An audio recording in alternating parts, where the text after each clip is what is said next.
Welcome in, everybody, to Tuesday night. It's Amalgamation Nation, the AM Nation pod. It's Tuesday, so that means it is a sports show today, Sports Talk Tuesday. As always, you can listen to these episodes, the gaming episodes, the weebisodes, and everything else on your podcast platform of choice, such as Spotify, Google Podcasts, Apple Podcasts, and more. Find us on Twitter and Instagram at AmNationPod. Make sure you hit that follow button. On YouTube, search Amalgamation Nation.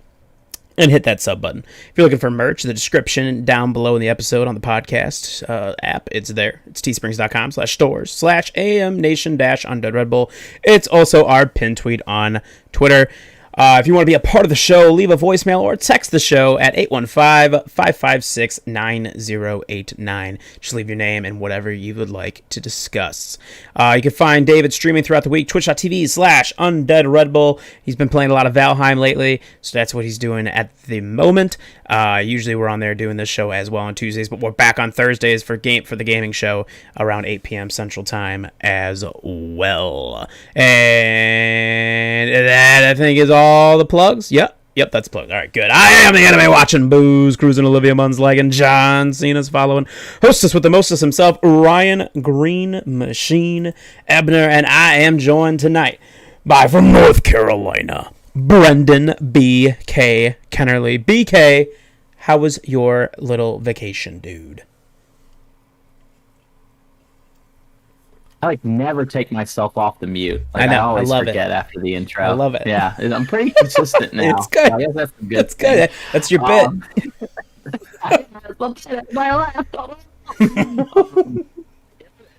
Pretty.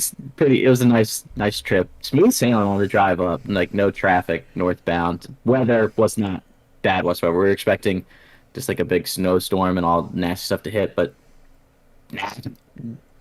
wasn't nothing. Got good. Way too drunk for my buddy's little surprise because he didn't know I was coming into town for kind of his little birthday weekend as well. So he didn't know. We got a little too drunk. Threw up Saturday morning, and then Colleen and I are driving on the way that morning after we spent the night at his house. And I was going actually to pop in to go see my other buddies that I used to work with at the Orioles, and I threw up in the car on the way there while driving. I had to pull over to 7-Eleven real quick, and I was trying to throw up onto the road, and part of it got on the door. That was fun. Holy shit! I wasn't happy, but she handled it very well. She handled it very well. I feel really bad. I kept apologizing. It felt really bad. Holy shit! Well, damn. I'm glad you had a good weekend then and you party hard, sir. That is good to know.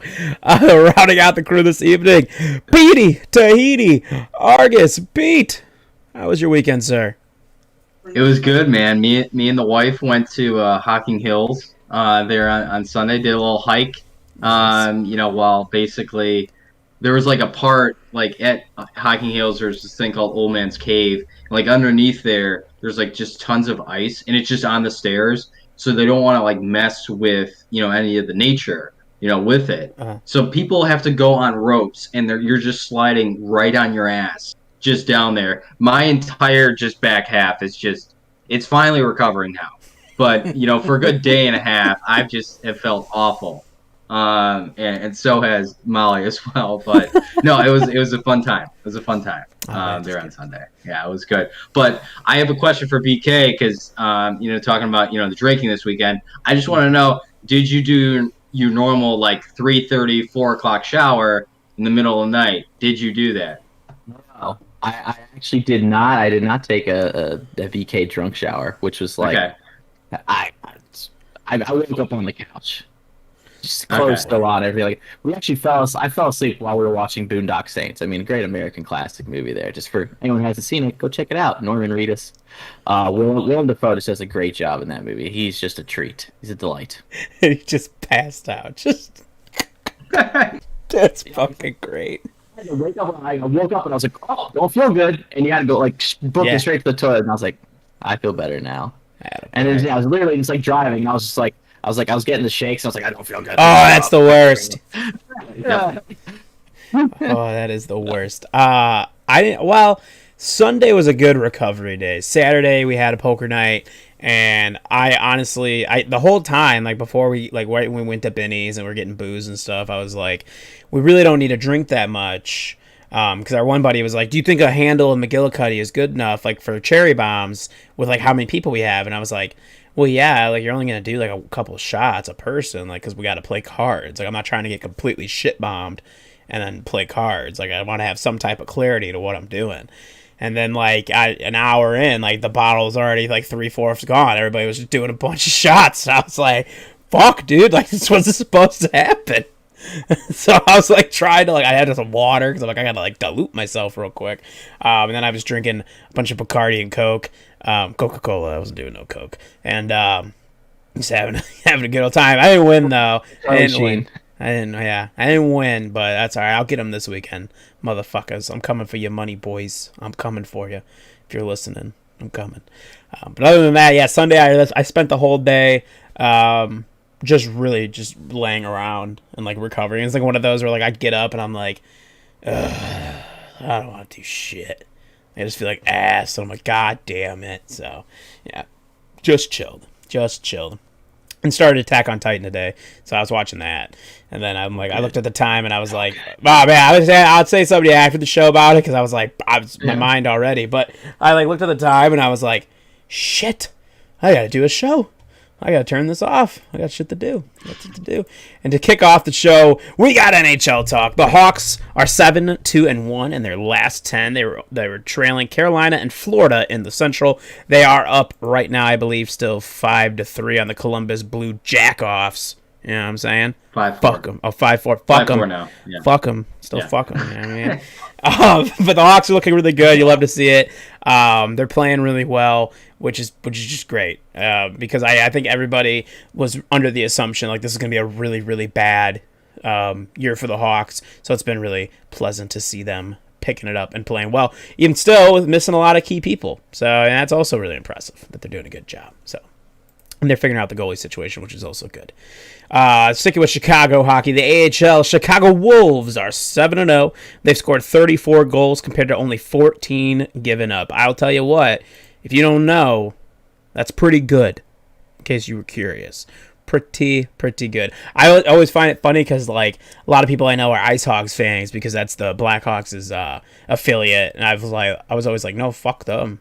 I'm a Chicago Wolves fan. They're like, but that's literally your minor league team. I don't give a fuck. I've been a Chicago Wolves fan my whole life. Like I love the Wolves, so I don't care. Good to see it. If you're looking for Ice Hawks coverage in particular, go to follow Josh Barlow on Twitter at OnTapJosh. He's been doing a bunch of that for OnTap Sports, and he's been live tweeting the games. Also, for the Ice Hawks and the Wolves and the rest of the Central in the AHL, you can follow Elaine on there. You hear leaving voicemails during the week. It's at I'm a Rain Dancer on Twitter. Make sure you guys check them out for AHL news. For the Capitals, the Caps beat the Devils the other night and are playing the Penguins tonight. They're 2-2 in the third. Last time BK checked. I didn't check. Last time BK checked. I'm watching it right now. Still 2-2. Oh, nice.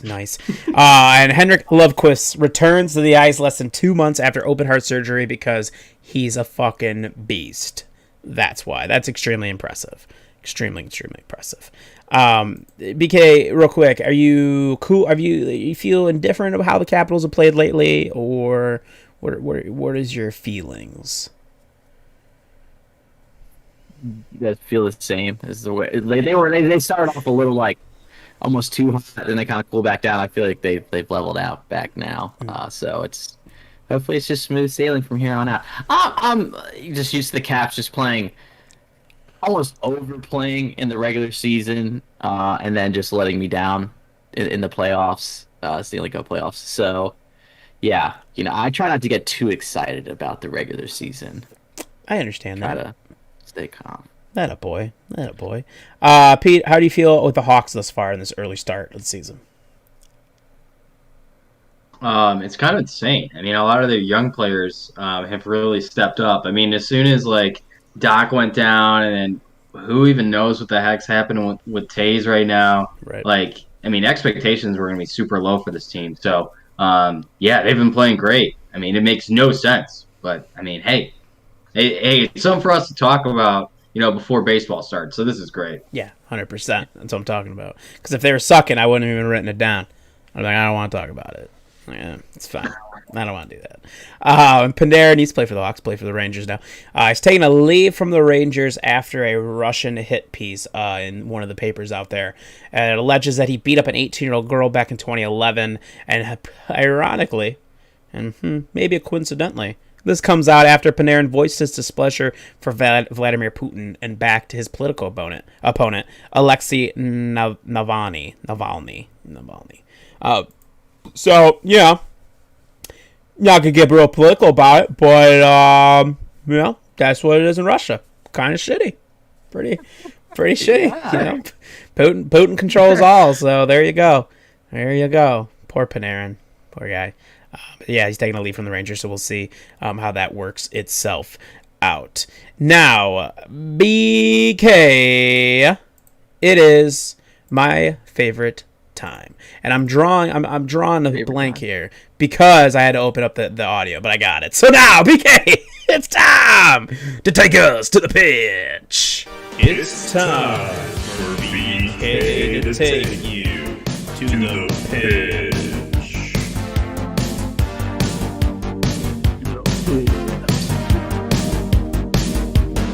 I absolutely adore it. Fantastic. All right, all yours, BK. Perfect amount of corniness and silliness, where it's just you can't help but just smile. Arsenal drew against Benfica in their first leg of the Europa League 1-1. They played this coming Thursday, 12:55 BK time on the second leg. So honestly, if the game ends in 0-0, Arsenal will advance to the next round of the Europa League because away goals are worth more than home goals. And they played the first game at Benfica. So if it ends in 0-0, another draw essentially, Arsenal will advance because of the away goals being worth more. Oh. Unfortunately, over the weekend on Sunday, actually, Colleen and myself watched the Arsenal-Man City game with my mom and dad before we headed back down to North Carolina, and unfortunately they lost to Man City 1-0.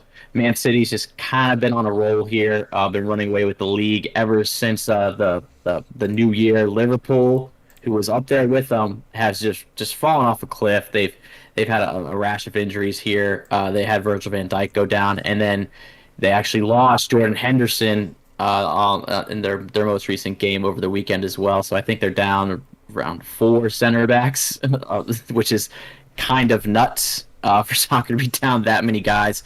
So they've really lost the backbone of that defense, and that's kind of been the reason for their demise here. Then your Wolves continued their winning ways, beating Leeds United 1-0, which is actually a pretty low scoring line for Leeds. They're actually exciting team to watch. I've talked about them a few times. If people just want to watch a team that they're going to run a high press and they're just going to run at you all day, they're actually quite enjoyable to watch. So I would definitely. So we'll have more Europa League and Champions League action next week. So stay tuned. Good. There we go. BK, thank you for taking us to the pitch. I got a thing for Wolves, man. I just got a thing for it. I don't know what to tell you. I like the Wolverhampton. I love fucking the Chicago Wolves. Yeah, I just love the Wolves, man. Timber Ridge Wolves, all of it, dude. Timberwolves. Yeah, Timberwolves. Yeah, not Minnesota Timberwolves though. Fuck them. No. Fuck them. Is that what you said, Timber Ridge Wolves? Yeah, that's where we went to middle Timber Ridge Timberwolves. Yeah, Timberwolves. Yeah. Okay. I was like Timber Ridge Wolf. I was like, oh wow. Like, what is going on? What's happening?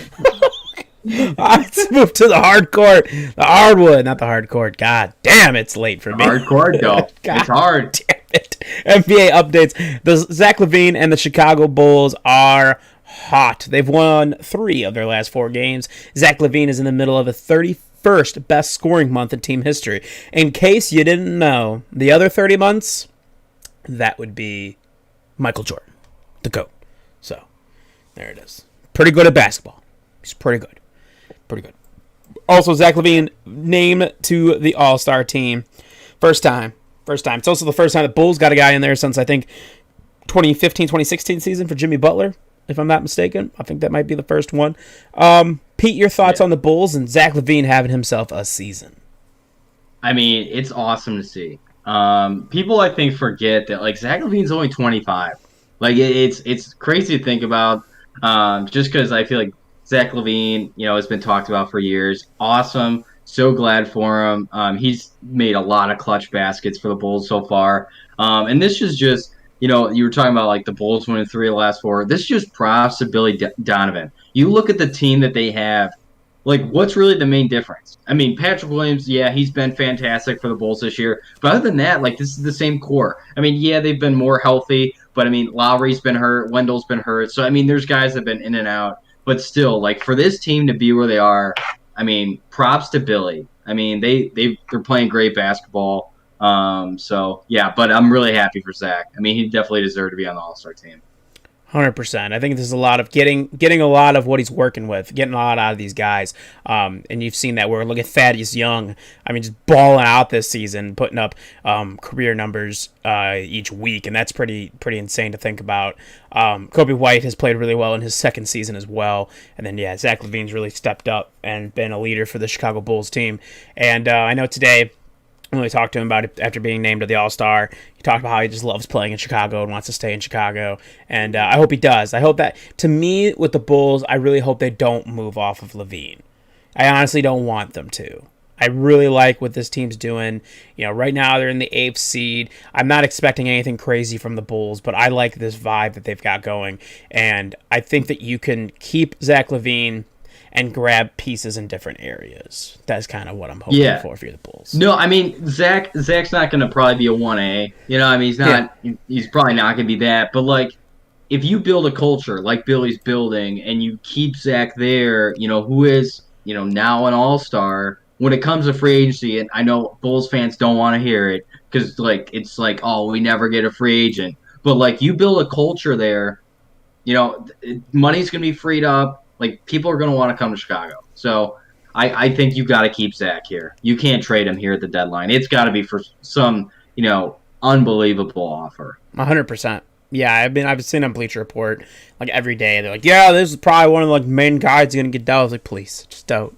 No. I just hope the Bulls don't. I don't know if AK and company really want to pull the trigger on a Zach Levine deal anyway. Because, like you said, he's only 25 years old. He's got a lot more to go. I feel like his ceiling is still high. So I think this would be great. And what the Bulls are doing, they're just playing really good basketball. Wizards playing good basketball over the weekend as well. Westbrook and company able to knock off the struggling Lakers in overtime. It's been rough for the Lakers without Anthony Davis. You can definitely see they let go of Quinn Cooks over the weekend. They supposedly had interest in Boogie Cousins, but I guess that looks like that's not going to happen. BK, your thoughts on where your Wizards are at right now? Game tear here. Played against some good competition relatively. The first win came against the Celtics. Rockets aren't bad. Then the Nuggets, Trailblazers, and the Lakers here. So they weren't playing cupcake teams. So it was nice to see that. They're still at the bottom though, or second or third to last in the East. So long way to go. Long way to go. But I really want to talk about. Russell Westbrook, I'll be nice today. He has played a lot better, and I'm more or less give him credit because he hasn't really interrupted the flow of Bradley Beal, who's just absolutely crushing it, leading the league in scoring at 32.9 points per game. He would be the only Wizard / Bullet to ever lead the league in scoring. That's literally never happened before. So that would be really cool. I probably jinxed it, but. Expectations are low anyways. Not for Bradley because I think he's great, but just like Wizards fan over here. I know what's coming. All right, I get it. I have a question for you with Bradley Beal. Since we were talking about Zach Levine and possibly being traded, Bradley Beal is another name that's being floated around a lot as a trade. Where are you at on Bradley Beal being dealt?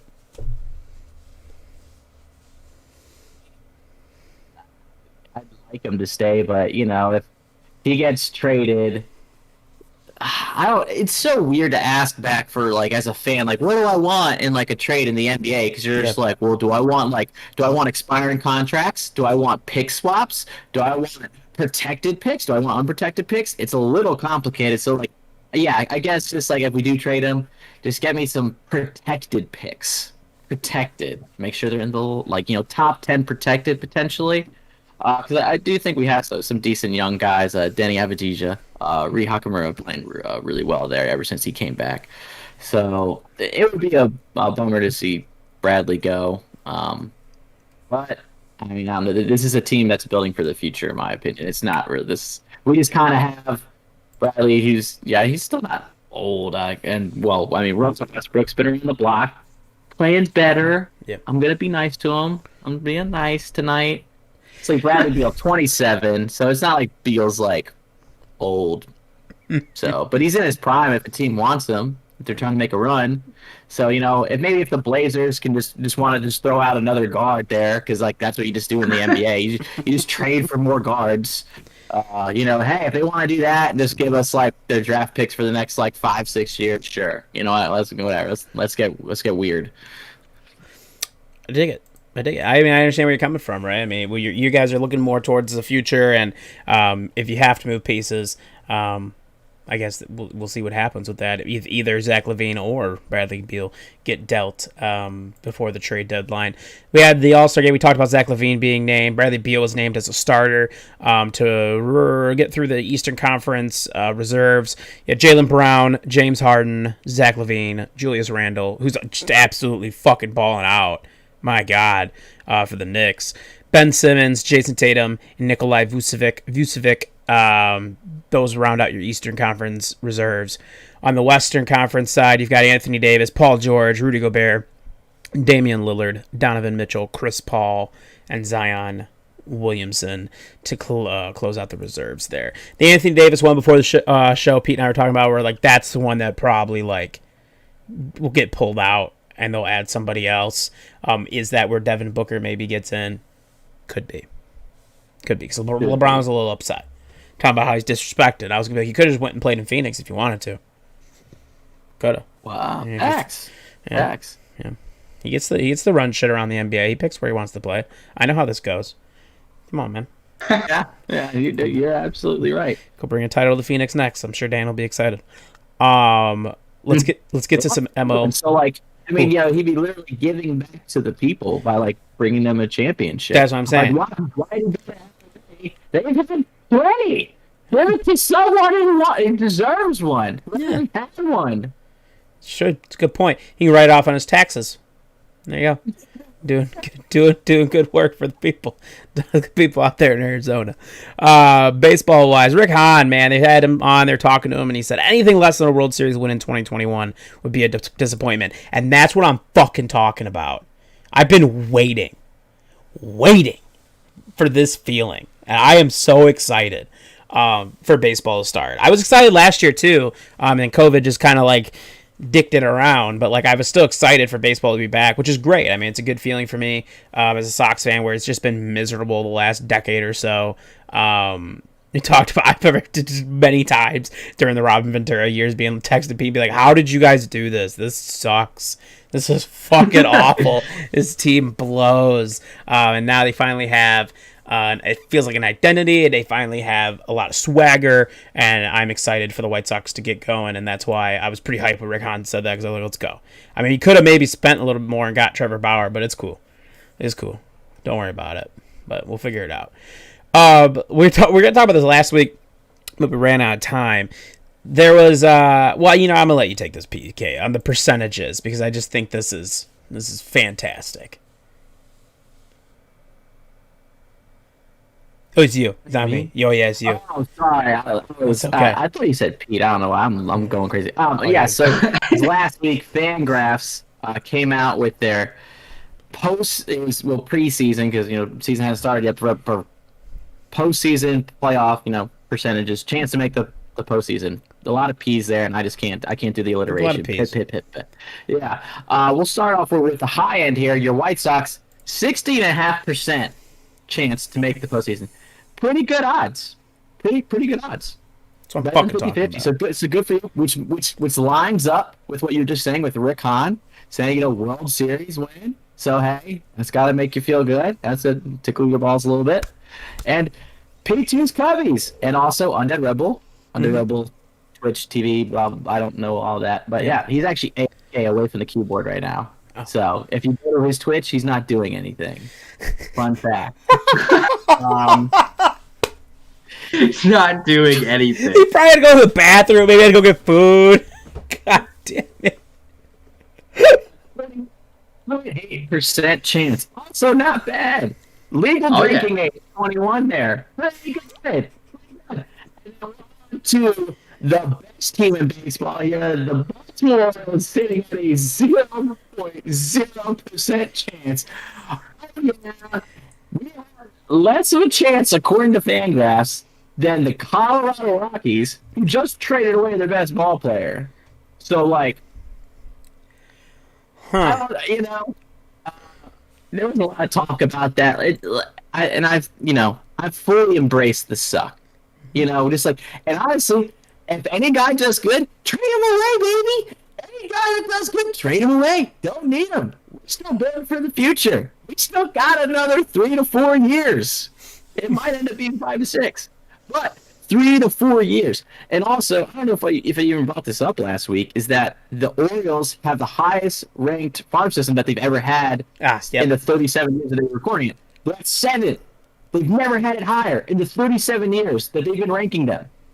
37 years. And last year was the highest ranking that the Orioles ever had at 12.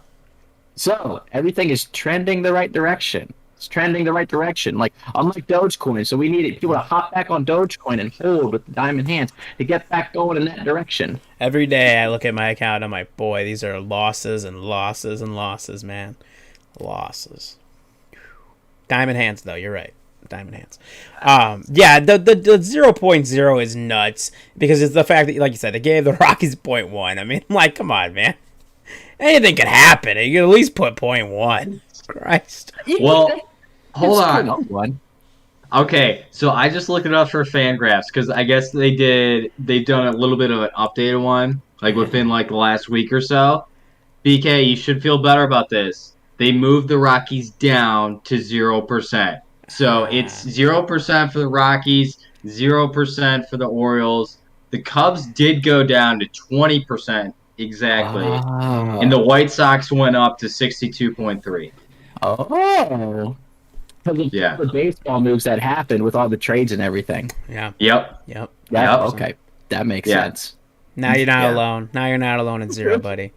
There you go. Yeah. That was like the only thing. I was like, come on. Like, we were supposed to suck, but like, really? The Rockies are, if we finish better than the Rockies now, I'm gonna bring this up again. Just be like, oh, hey, fans, you have a better chance.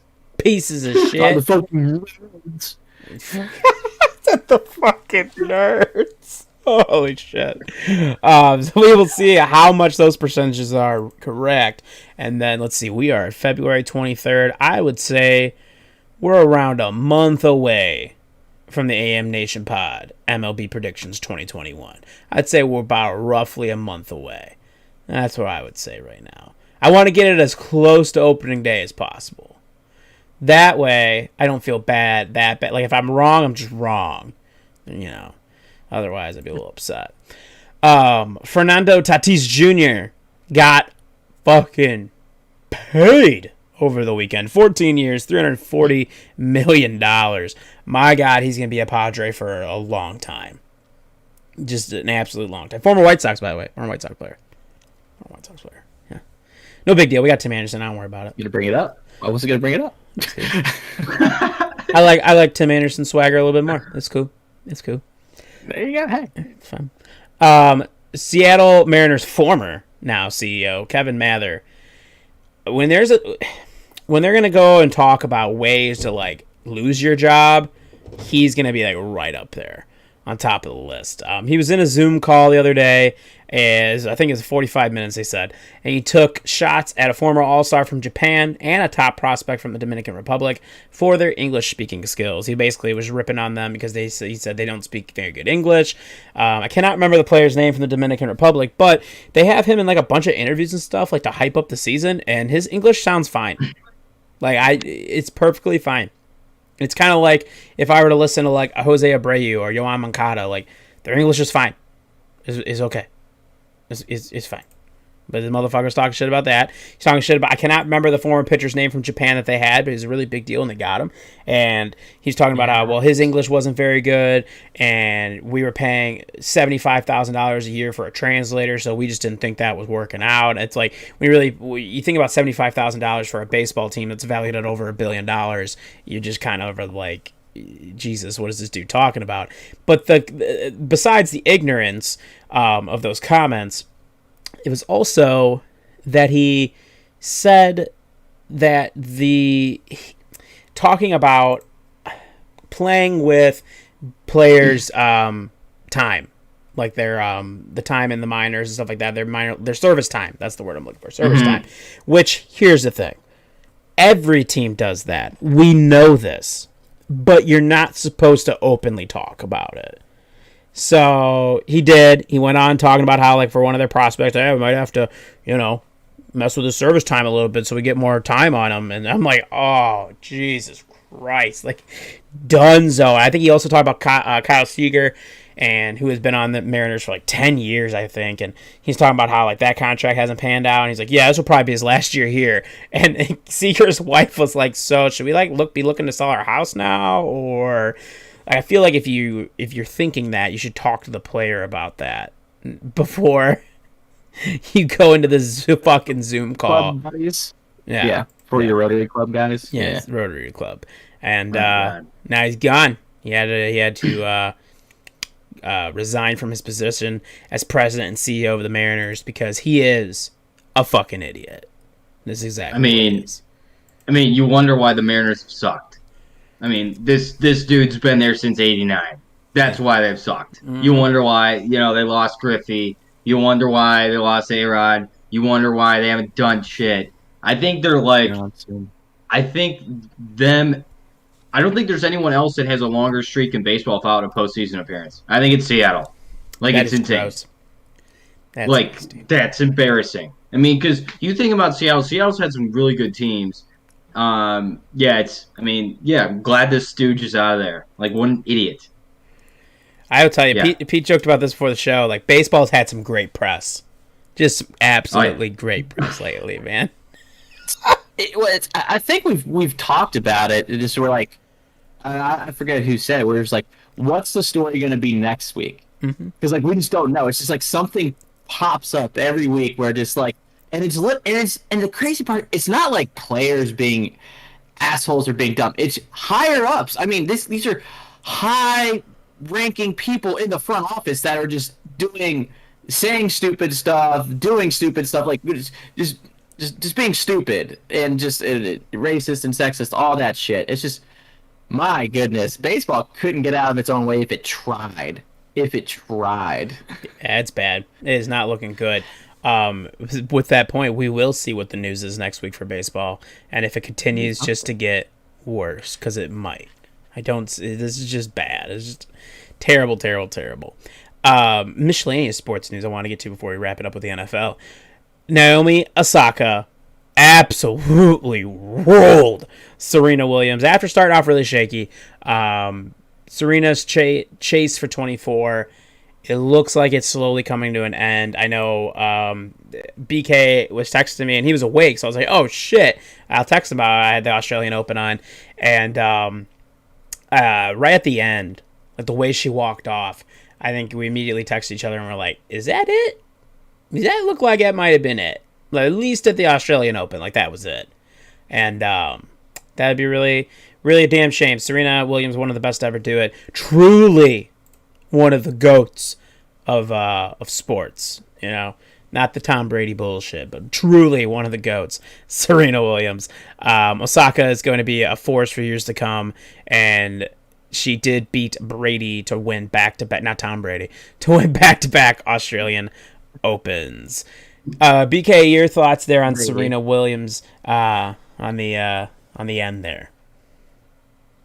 Well, it'd be a bummer to kind of see it come to an end here. I would like to see her just win one more slam title, and especially if she could kind of go out on top here, just win the U.S. Open just one more time. I think that'd be a nice, nice little crown on her career, because it's just been a lot of fun to watch. And that post match interview with Naomi Osaka is where she admitted it because they were like, "Man, you were returning a lot of Serena serves," because Serena's always just had a bomb ass serve, just rips it in there, and Naomi Osaka was like, "Oh yeah, I was guessing a lot, and this was guessing right." So it's like Serena still has a little bit left in the tank. I think she just has to get out to that early lead because towards the end of that second set there, just she was looking a little bit slower. You could kind of see it a little bit. So if Serena can get that advantage of where if her serve is on point, I think she can still win like another title or two. It's just when that serve's not kicking right, it's a little worrisome. I think also it was, one, she didn't take advantage enough of Naomi's mistakes, which she should have. Naomi was very shaky in the beginning. She was all over the place. There was a lot of nerves, which she admitted to. There was a ton of nerves going into that match. And it's also that Serena was playing against somebody who is, for all intents and purposes, very much like her. And the style that Naomi plays is very, very on par with Serena. Serena, as she said, is one of her heroes, and she modeled her game after Serena. So you saw that. You definitely saw that play through in a big way. So yes, I agree. I hope it's not the end of Serena Williams.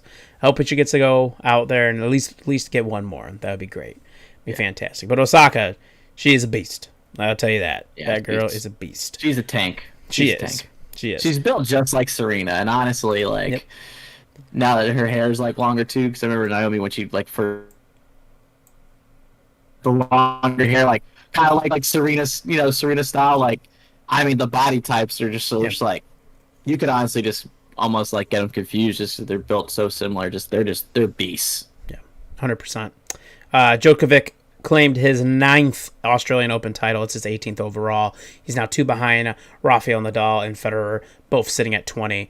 And then obviously Rafael and Federer are tied for the most Grand Slam titles of all time. When that all shakes up, BK, is he going to catch him? I think he will because he's younger. Mm-hmm. I'm a big Rafa fan, and shouts to my old roommate and buddy Peter, as P2 knows. He's Pete 1, then we got P2. He's P2, like the better version. He's a big Fed fan, so he wants to see Fed win like another one or two. He wants Fed to see Fed kind of own the Slam titles, going forward and own it for all time. Which, like, I can almost see what, but just Joker being a few years younger has the advantage, and it just seems like we've been waiting on this next wave generation of tennis talent. I can't say his name right. Tsitsipas, like it's the Tsisipas, and then Medvedev to really kind of step up and be like, okay, we're here, we're gonna win more matches, and it just hasn't really happened. We got these just geezers, let's just be like, bunch of boomers. Still playing at top level, and it's. I don't dislike Djokovic, but I wouldn't mind if Rafa and Fed held on to the most Slam finals all time if Joker was like one short. So, I get you. Yeah, we'll see what happens with that. I mean, those dominant performances at the Australian Open, and we will see moving forward as this rolls on through the Slam seasons. NCAA has said they will allow 25% capacity for the tournament. That's super cool. Because I think if we got the NCAA tournament, I'd just be happy to have it. But I do understand for some people without fans, it would feel kind of weird. So that's cool. You're going to at least get some capacity in there. Number 3, Michigan. Top number 4, Ohio State, 92-87. It was a great game. The Big Ten is just absolutely insane. Pete, I'm going to ask you, can Michigan make a real push against Zaga or Baylor? I think so. I mean, Michigan's loaded this year. I think they can.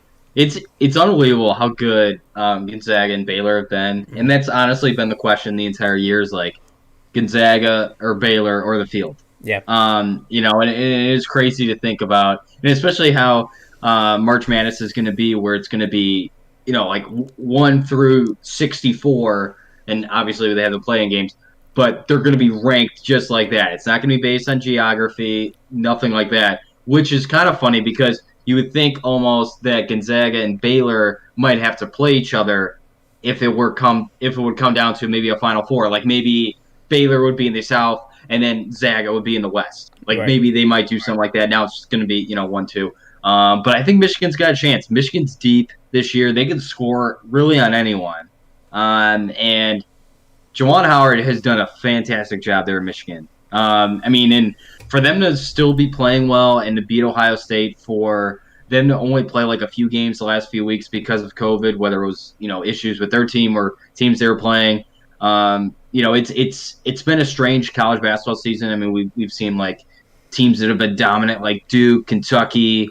Michigan State's kind of on the fence here right now. So a lot of schools are struggling, here with this. So it's kind of cool to see the Big Ten still do really well. And yeah, Michigan's loaded. I think there's at least 3 or 4 teams from the Big Ten that have a chance for the tournament this year. And let's get to one of them right now. University of Illinois dominated Michigan over the weekend for their 7th win in a row. They did, however, lose to Michigan State tonight, which is great. But Minnesota had been on such a hot roll this season. They were 5-0 against ranked teams at home until the Illini came rolling through. Dansumu continued his impressive streak. He had 19 points, 10 boards, and 10 assists. Frazier had 6 steals. It was 5 road wins in a row for U of I, and their best Big Ten record since 2005. And they also matched Gonzaga for most quad 1 wins, which I guess is something that they look up for the tournament. I don't know what that even means, but they were tied for second most with Gonzaga. And up until this Michigan State loss today, I really, really, really felt that U of I was going to make a legitimate run at a 1 seed. And now, with losing to Michigan State, I mean, it doesn't all, but it doesn't, it's not out of the realm of possibility, right? Illinois goes through, and if they win the Big Ten, that could be something then that gets them possibly as a 1 seed. But Pete, your thoughts here on the Illini and just how dominant they've really been at times this year. Yeah, I mean, playing against Minnesota, I mean, they were dominant there in that game. And then they came up against a buzzsaw here in Michigan State. Michigan State is playing for their lives here. And I think Illinois was, feeling a little bit too high and mighty about themselves. So this could have been a good wake-up call there for them. But no, as you mentioned, Ryan, I mean, if Illinois is going to have a chance, as long as with how good the Big Ten is, they have a possibility to maybe play Ohio State, Michigan, and possibly Iowa, or even Wisconsin. So if they win all 3 of those games, win the Big Ten, I mean, to have that argument for a 1 seed over Ohio State or over Michigan, Illinois is going to have that chance. So it's all about playing good basketball at the right time and putting that together, and not having duds like they did today, against Michigan State. So it is in front of them, and it's kind of crazy to think about because, they have a chance for a 1 seed, and then we look at teams like Gonzaga and Baylor. They're both undefeated. Illinois has 6 losses. So it's crazy to look at because you're not looking like apples to apples in terms of teams because, some team might have played 22 games, the others played 28. It makes no sense. Yeah. But, I mean, that's how college basketball is. I mean that's what we dealt with college football, to an extent too. I mean, when we're talking about Ohio State, of course, moving Ohio State in. But yeah, I mean, it's in front of Illinois. It's legit in front of them, and I mean, it's cool to see. And Ryan, I'm sure it's cool for your sister, being at that school right now. Yeah, 100%. I told her to really enjoy it. Really enjoy what you're experiencing, and I'm like, it does kind of suck that you guys aren't at the games, and it would be a whole different feel. I'm like, but it is something that for Illinois to do this since 2005. I remember being in middle school, and when we were when they were on that March Madness run, and there was a day we'd all wear orange and blue, rocking the Illini, and it's I can only imagine now being down there at that school, and what it's like right now. But yeah, U of I, they got to play. They had a bad loss today. They got to get this right here to right the ship before we head into the tournament time. They might be able to pull out a 1 seed, but I think no matter what, this team looks like they're at least a 2 seed, which is pretty nuts. Yep. It's pretty nuts to think about. So we'll see what happens with the Illini. Notre Dame came out this weekend and said they will not be in the new EA college football game.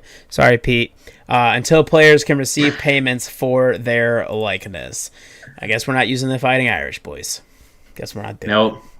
It's all right. I feel like it was the lawyers for Notre Dame to step in, and they were just like, we want to ruin this good time for everyone. That's what we want to do. Yeah. You know what, BK, you know what it probably is? Notre Dame's probably not making enough money off of that NBC deal that they probably just need more money. Yeah. And that's probably what it is. Yeah. Man, straight spitting facts. Sure Yep. is. Spitting facts. Sure is. And college baseball is back. I got it right this time. ECU swept the weekend against Rhode Island and took their game against Rake Duke tonight 6-1. BK, you seem pretty hyped. As P2 knows, for when he was a North Carolinian there for a little bit, college baseball is actually big in the South. The SECs have been actually like pretty good at it, and then the Americans actually not that bad at it whatsoever. And also the ACC is also very good as well. Just UNC, Duke, and NC State are usually pretty powerhouses in there. Virginia always has a squad as well. So college baseball is exciting around here, and because there's not a professional baseball team. The closest one, you could almost kind of split the difference between the two, are the Bravos and the Nats. So college baseball is very big in the area. So it's exciting that it's kind of back on. So yeah, ready for the Pirates to cruise, baby. Let's go. There you go. Keep an eye on the ECU Pirates during the college baseball season. And before we get to the NFL, Tiger Woods, I had a sickening feeling in my stomach today when I go on Twitter and I saw Tiger Woods trending, and I immediately was very nervous. I had like flashbacks to the Kobe day, and I was like, oh no. I'm like, oh, I hope not. And Tiger Woods was involved in a single car crash earlier this morning, and he was taken into surgery for multiple leg injuries, but he's okay. They're not life threatening, which is good. That's what you wanted to hear. But yeah, it was a single car. It looked like he was going a little bit too fast. He had his seatbelt on. He was coherent. There's no signs of any type of substance or anything like that. Just got in a car accident. So good that Tiger Woods is doing well. At least he's in his surgery, and hopefully he recovers well from that. But it definitely could have been much worse, and I was very, very nervous about that. But for Tiger, I don't know. Pete, did you say earlier before the show what they said was actually wrong with him? Yeah, I think they said the latest update was like a compound fracture. Yep. And of course, all of this, could be, up to, the minute. But compound leg fracture and a shattered ankle. Yeah.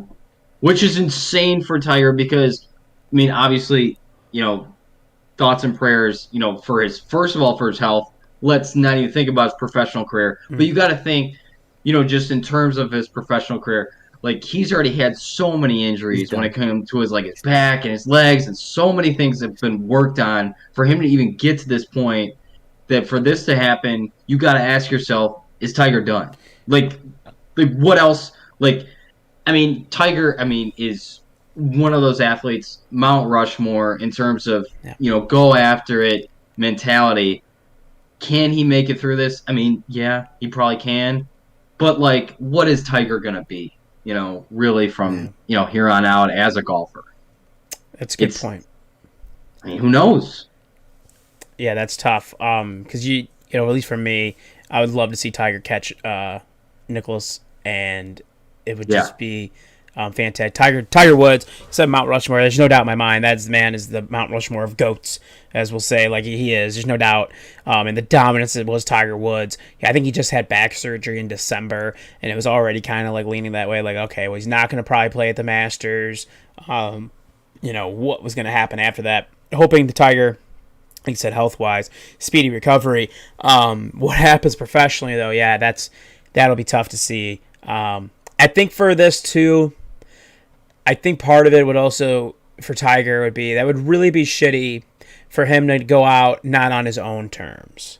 That he had to go out because of this, right? Not because he chose to walk it up. He chose to leave, but because of these injuries from the car crash. But we'll see.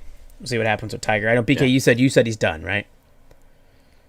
I just think that usually back surgery is hard to come back from for any professional athlete. Your back's just so important.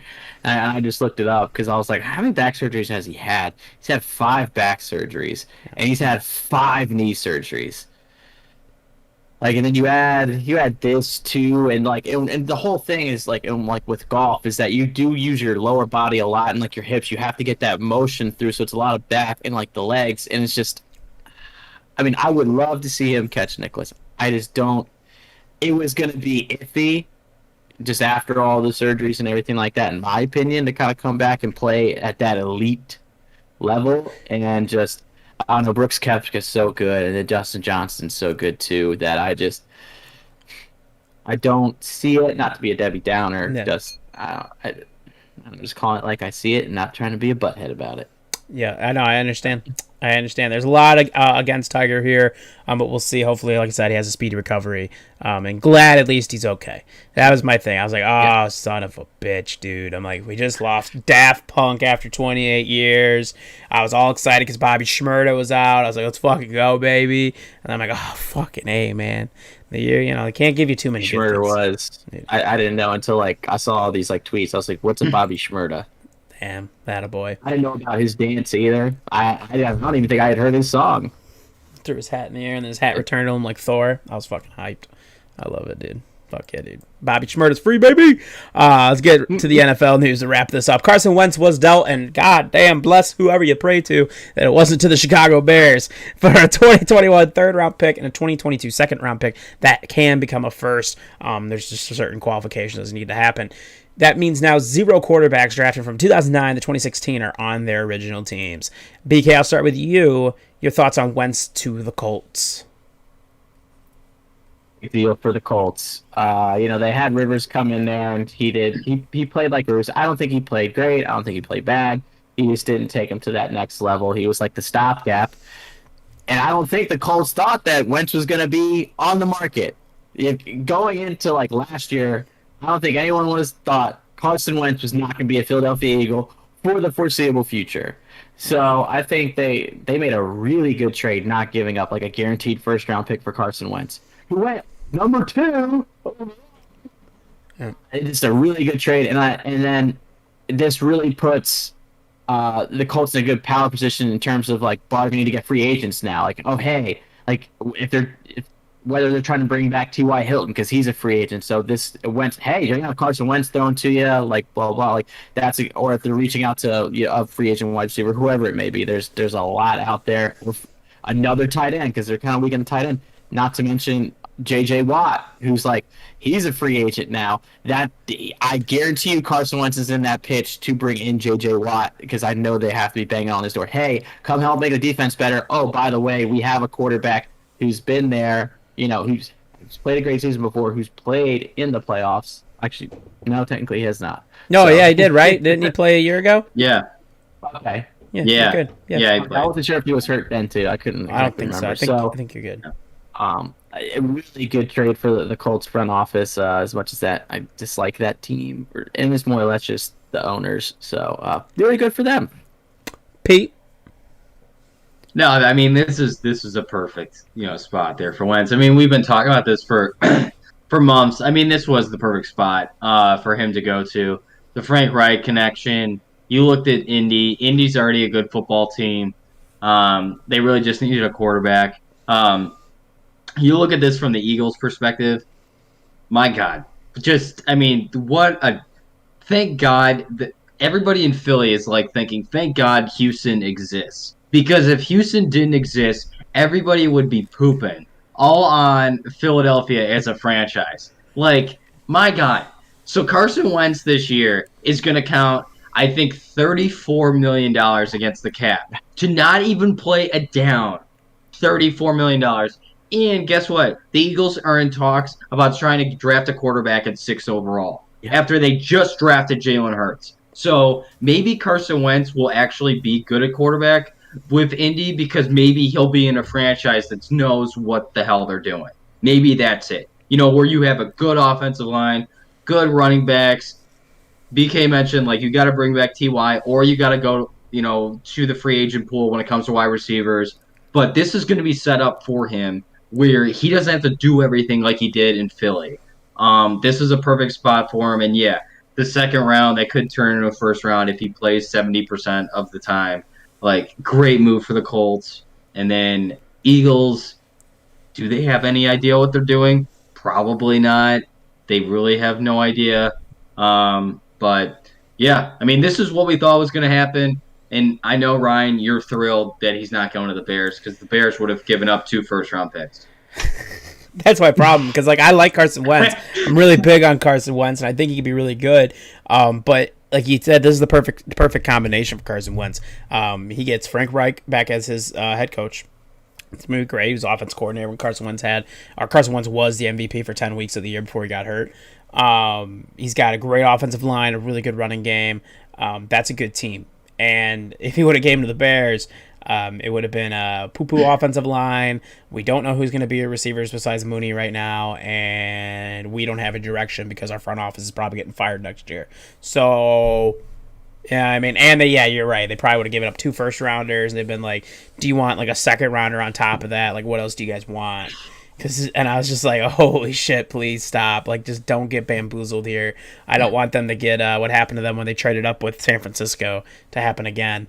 And get bamboozled. Yeah. So that would have been pretty rough. So yeah, good on that. But it is a great fit for Carson Wentz, and Indianapolis definitely will be a team to watch out for next season.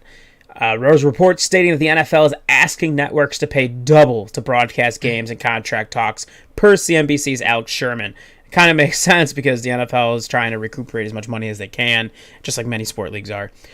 Disney, who's been paying $1.9 billion with a B for Monday Night Football since 2011, is very, very much opposed to it.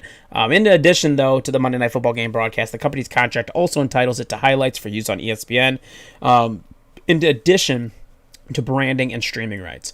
Disney is reportedly asking to split Monday night doubleheaders between ESPN and ABC, which it also owns, and it wants to be factored into Super Bowl broadcast rotation in the next deal. Yeah, I would. You're paying way more than the other networks are, and you're not even in the Super Bowl conversation. That's dumb. Yeah, that's...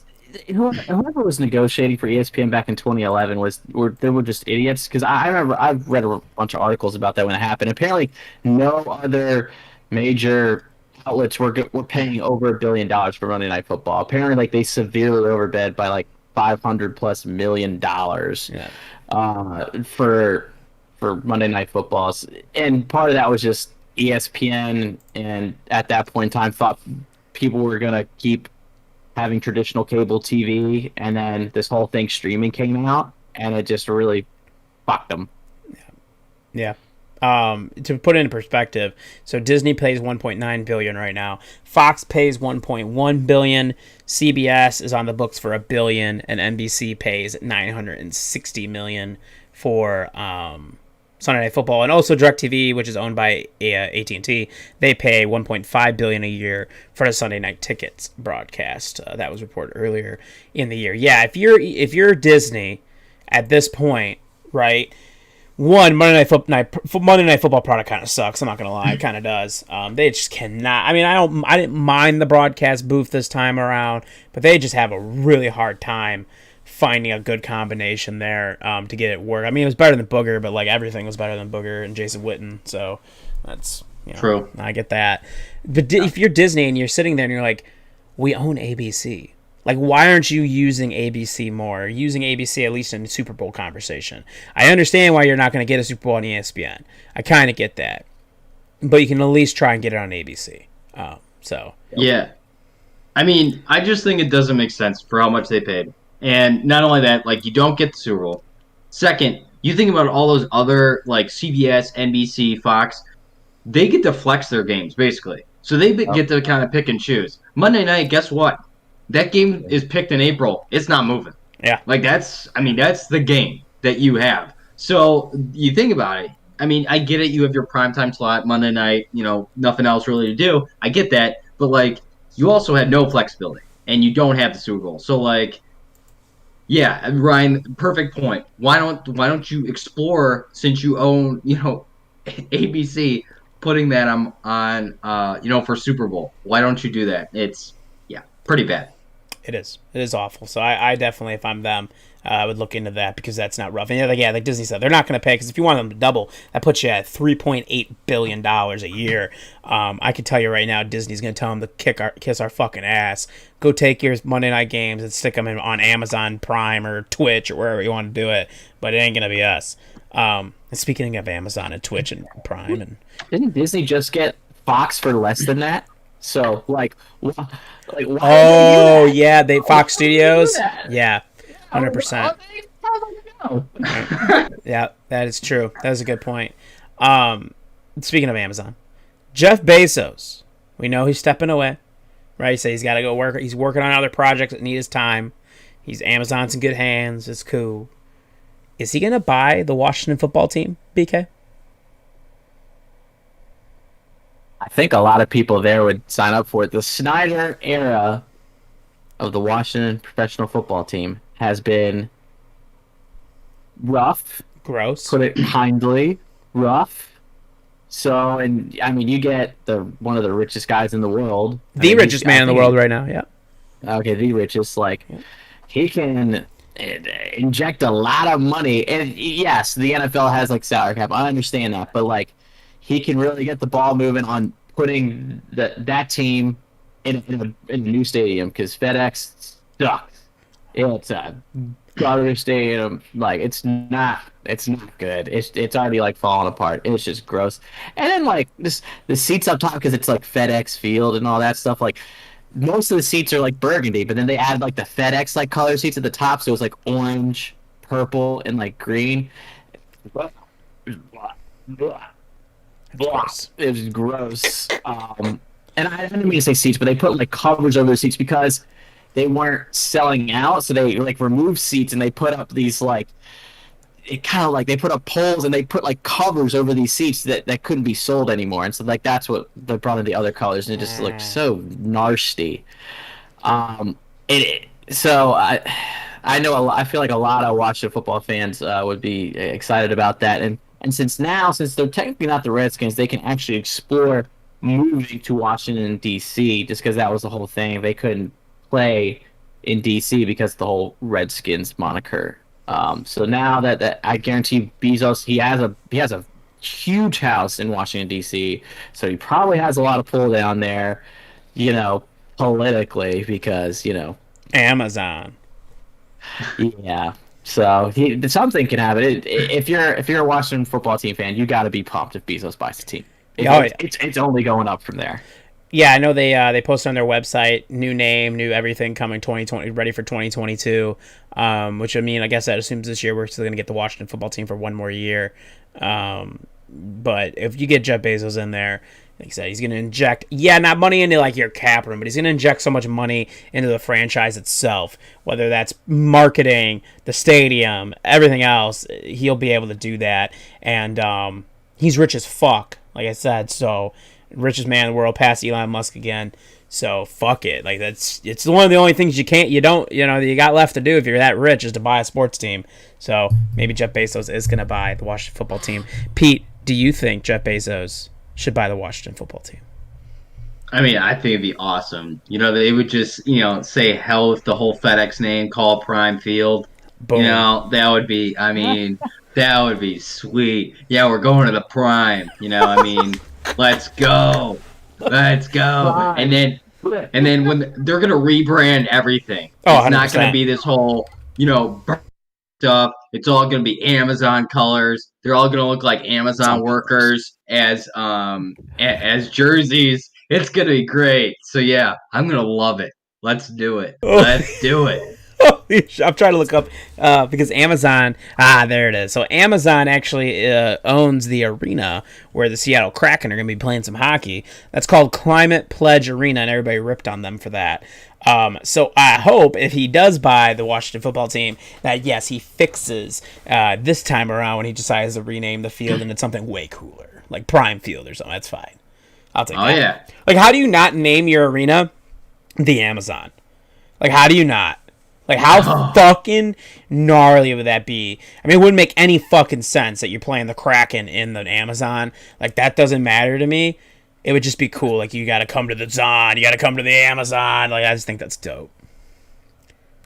I mean, you got so many animal choices there. If you call it the Amazon, I mean, that you could just go with and just run with. I mean, that would be awesome. That would be awesome. But no, it is Climate Pledge Arena, everybody. I knew there was something wrong with that. Because I was like, man, I remember people roasting the shit out of this man for something, and that's what it was. Not the paying taxes part or anything like that. That's not a big deal. But the Climate Pledge Arena. It's pandering. That's what it is. It's like, they're not really committed to climate change. It's just pandering. It's like, oh, okay. It's not, you know. Well, that is part of why he is leaving Amazon. Like, his role at Amazon is that's one of the other adventures or whatever. It's not adventure. I'm looking for something else, and I can't think of the word. The avenues that he's exploring is climate change and everything like that. But yeah, I was like, come on, bro. Like, that sucks. That's a shitty fucking name. Shitty. I do hope, though, yeah, it'd be great if he bought the Washington football team. That'd be fantastic. And another thing with Seattle. The Seahawks, we talked about it, could possibly be looking to move Russell Wilson. Maybe. I don't know. Probably not, but maybe. But the reports came out that if they are moving Russell Wilson, it's going to cost at least 3 first-round picks. And I'm going to tell you right fucking now, if that is legitimate, if I'm the fucking Ryan Pace, I am calling nonstop. Then I will give you 3 first-rounders, and I'll give you Khalil Mack. Now. Let's go. Boom. Done. Oh, and Khalil. Oh, yeah, because Khalil Mack's not winning you a Super Bowl. Russell Wilson can win you a Super Bowl. That's different. Quarterback can win you a Super Bowl. Khalil Mack is not going to win you a Super Bowl. But I'm the Bears. I'm making this deal now. Immediately. And I'm all for it. Fuck it. What are the players in those 3 first rounds that I'm going to find that are going to be better than Russell Wilson? The answer, none of them. Absolutely none of them. Oh. I was hyped for it. Let's go, baby. Let's get Russell Wilson. He ain't getting traded. That's all right. Go Hawks. But, that's fine. Yeah, I think I said, in the pre-show, I was like, I really love you, just, your hopeful Chicago-ness. You're just like, yes, I'm hoping for a hope. Yeah, I can appreciate that. I just don't see it happening. Deshaun Watson stands a bigger chance, and I still don't even think he gets traded before the draft. I think there's a chance before the season, so after the draft that Deshaun gets traded, but before the draft ain't gonna happen. I mean, Zach Ertz will be traded. I just don't see Russell Wilson in the cards there, personally. Nah, he's not getting dealt. All right, that's cool. No, I mean, I guess. Well, it says at least 3 first-round picks. At least. So, how many are they really offering? Yeah, it's at a minimum. Yeah.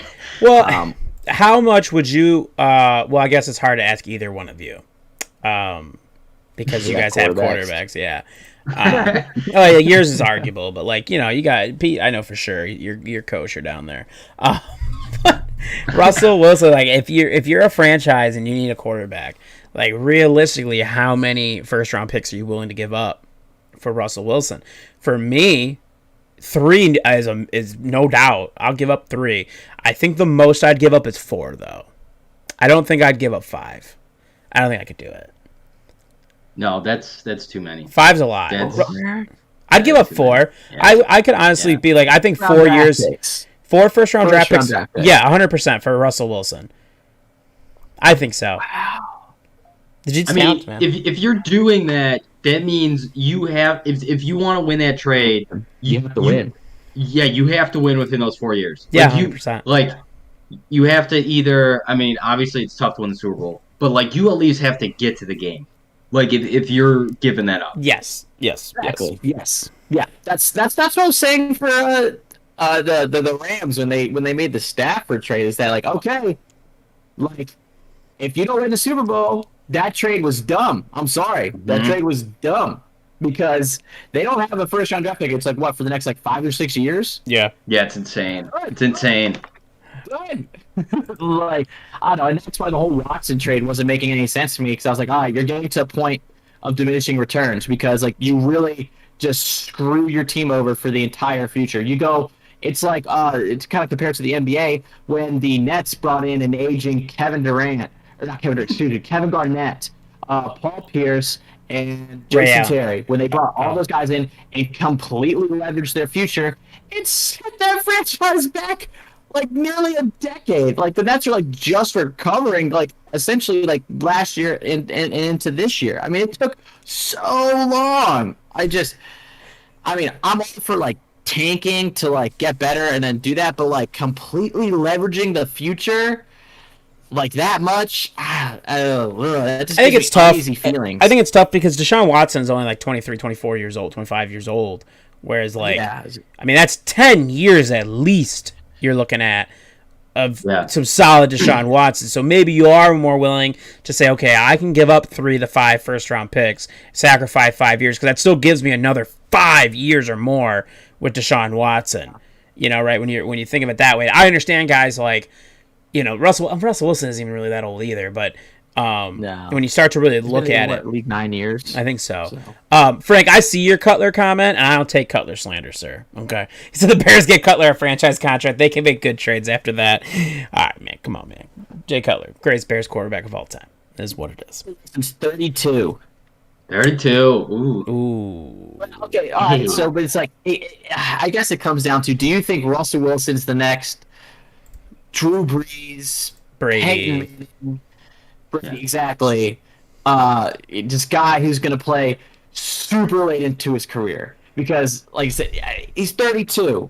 Like that's a big difference compared to Deshaun. 100%. It's like I'm not saying he's out of his prime. Russell's out of his prime, but I will say, that he's getting to the tail end of his prime, and I feel like that is a fair statement to say. I don't think I'm ruffling a lot of feathers by saying that. No, I don't think so.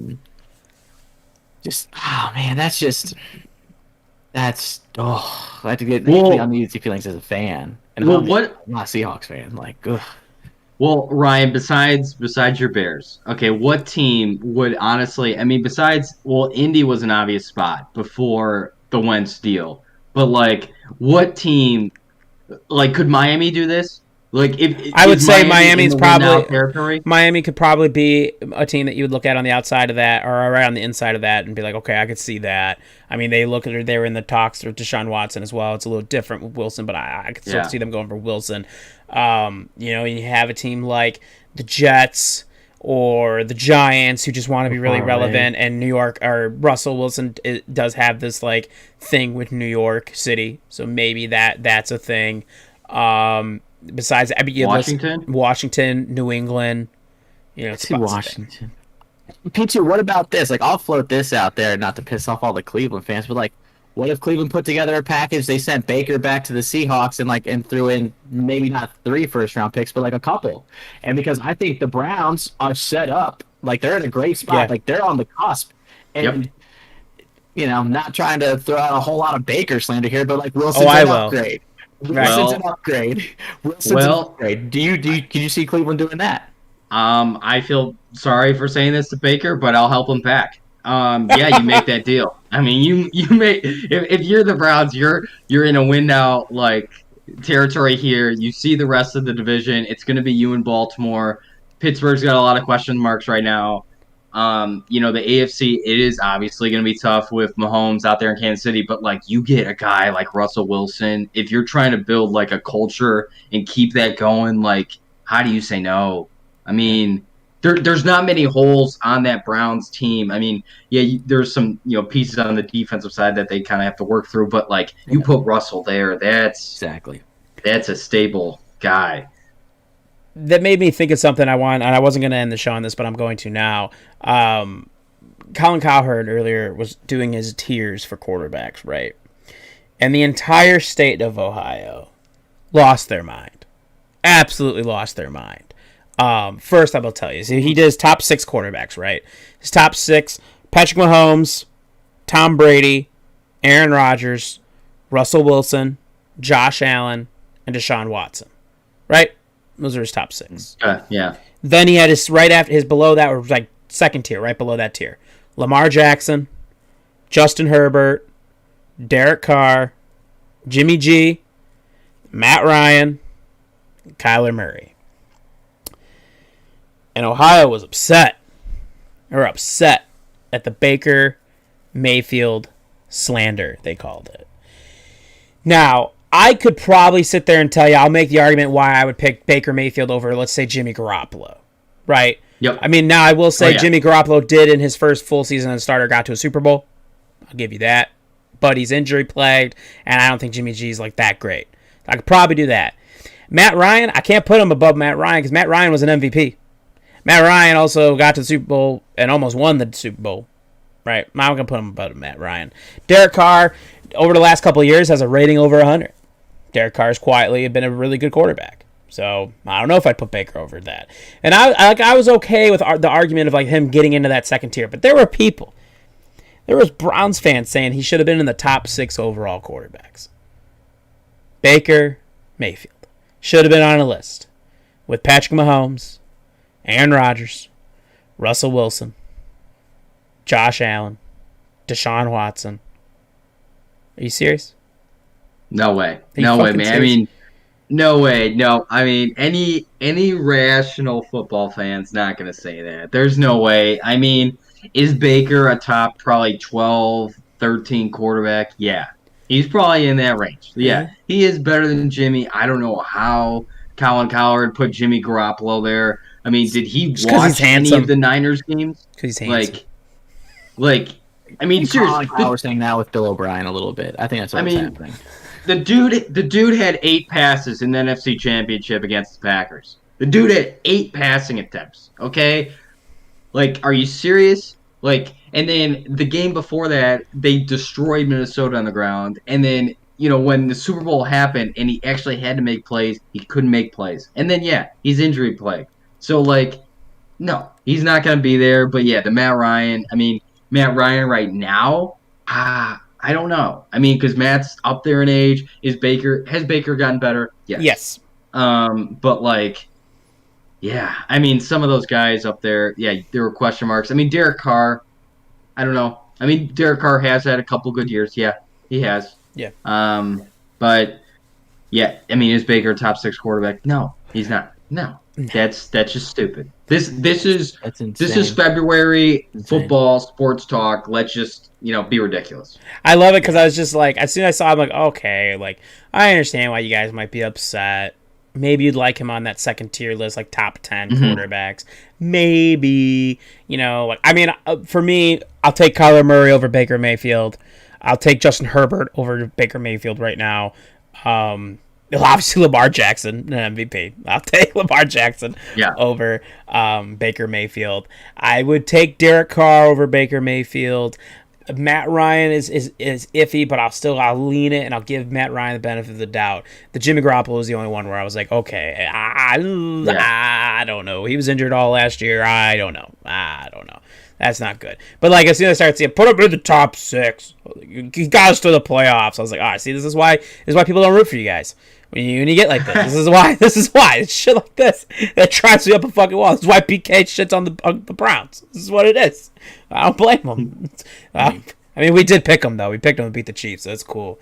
But it is. Sometimes like I feel like I'm being harsh and I want to be nice. Sometimes I feel like I'm being too much of an asshat.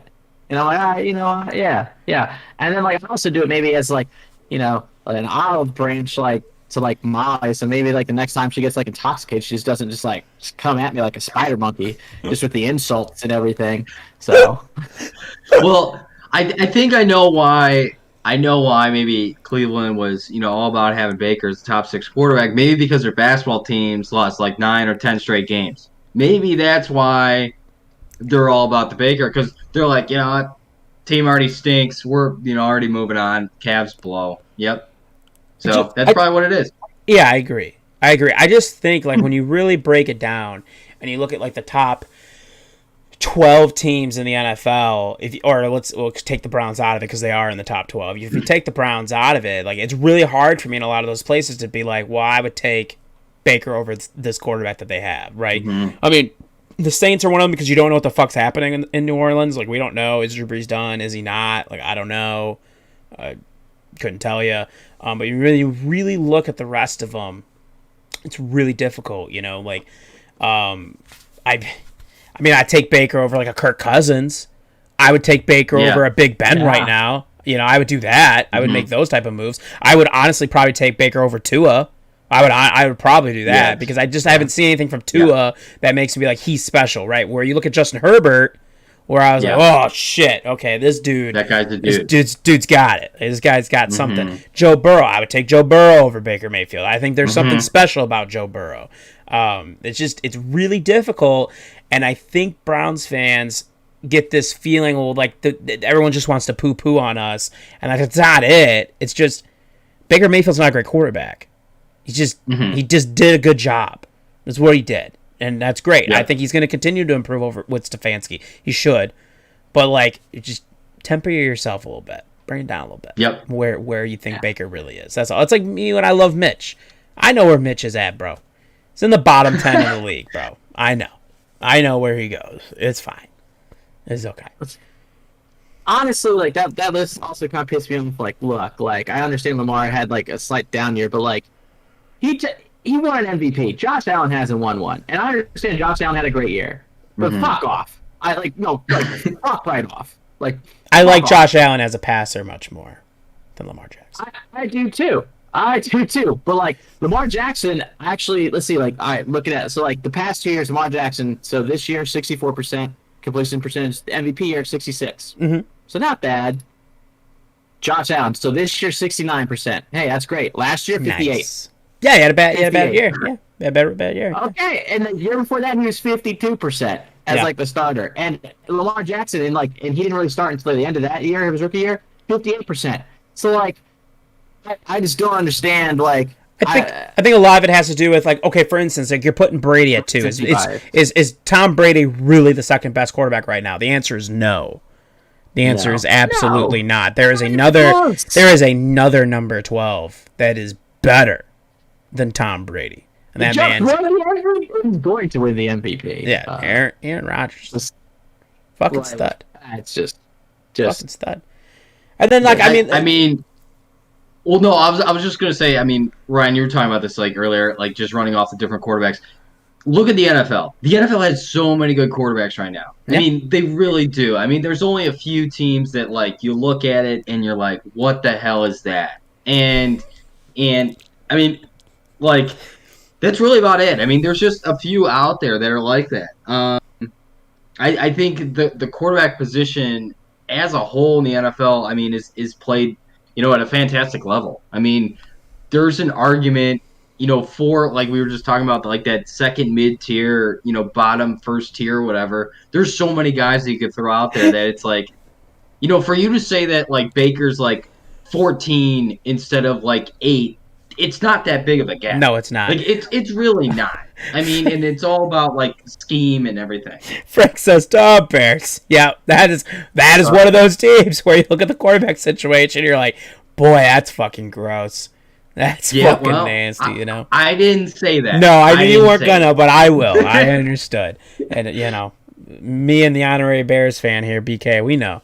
We know it's not good, dude. Yeah. It's all right. I mean, Mitch Trubisky that's a tough one, and that sucks. Yeah, because he's a great guy, and he looks like he'd be a really good leader, but boy, he sucks at playing the quarterback position, man. Boy, he sucks. But I'll say this. I think I will just say that looking at it, I believe Mitch, one, like I know there's talks of Bears sitting down with him. No. Let him go. I want Mitch to go somewhere else because I think Mitch will succeed in a better organization. I honestly think Mitch has the tools that with the right group of guys around him will be at least a solid quarterback. I ain't talking top 15, I mean, I ain't going to be great, but he can win you games. And I think he'll do much better than he did with the Bears in the right situation. So we shall. It's tough. If he's in the right situation, yes. I think. Yes, that is probably the ceiling as Kirk Cousins. At the best. Yeah. At the very best of Mitch Trubisky would be Kirk Cousins, which isn't great, but he might get the job done. Which is probably where Baker will end up at the end of it all when it's all said and done as well, in that Kirk Cousins territory. Honestly, I have a Baker shirt. I feel like I could say that. This is what it is. Not to rub this in the face like Browns fans, but it's like you also have to realize that Josh Allen and Lamar Jackson were both drafted after Baker Mayfield that year. Yes. Yeah, it's not great to look at. Nope. Because the Browns could have drafted. Well, it's like, I guess they could have got Saquon number 1 overall, but then But you got Nick Chubb. Yeah. Yep. So it's just there's a few things. It's rough, and I'm not pooping on him just because I think Stefanski's really helped Baker progress as a passer. 100%. A lot. And it's because look, there's a lot of great weapons in the Browns. That's why I honestly think like if Russell Wilson is available, doubt it. The Browns need to be hounding the phone. Like, hey, whoa, because I mean OBJ's not getting any younger. Jarvis Landry ain't getting any younger. Those running backs, they have a short shelf life. I mean, they hardly even last 10 years now. So like the window's small, and you got Myles Garrett. You have one of the best DNs to play in football right now. You got to go. They have a dominant defensive line. So I don't know. That's just me. 100%. Yep. 100%. That's what the Browns win. But like, just to be honest, like I don't want to see them win. Like, so. I just as soon as she said that, I was like, oh, you know what? You know, that's right. There was some Baker Mayfield stuff today, and I thought that was great. And Pete called that is definitely mid-February NFL talk. That's what that is. Oh, absolutely, 100%. When you're sitting there, and you're like, we have to get some fucking chatter going. What can we do? Like, well, I know, especially if you're Colin Cowherd, like who, like Cleveland and him, just what a roller coaster that's been. And even though Browns fans were so pissed, and I was like, man, he was like all up on your guys' jock all season. All season he was riding the Browns train. He was like, let's go. And I'm like, man, he just sometimes being honest sucks. It is what it is. Shout out to Baker Mayfield though. As always, everybody, you can find us on Twitter and Instagram. It's at AMNationPod. Make sure you hit that follow button. On YouTube, search Amalgamation Nation and hit that sub button. Podcast platforms of choice such as Spotify, Google Podcasts, Apple Podcasts, and more. Like, subscribe, all that good stuff. For merch, it's teesprings.com/store/AMNation-Undead Red Bull, or if that's a mouthful because it is, you can find it on our pinned tweet on Twitter. It's also down below in the podcast description. And on twitch.tv/UndeadRebel, it's down in his description as well. Speaking of him, twitch.tv/UndeadRebel is where you watch David stream throughout the week, playing some Warzone, playing a lot of Valheim. Make sure you check him out. We should be there Thursday night, 8 p.m. Central Time for the gaming show. If you want to be involved in the show, you can always leave a voicemail or text the show at 815-556-9089. Until next time, everybody, we'll see you Thursday. Be safe. Wear your mask, all that good stuff. Episode 141 in the books. Stay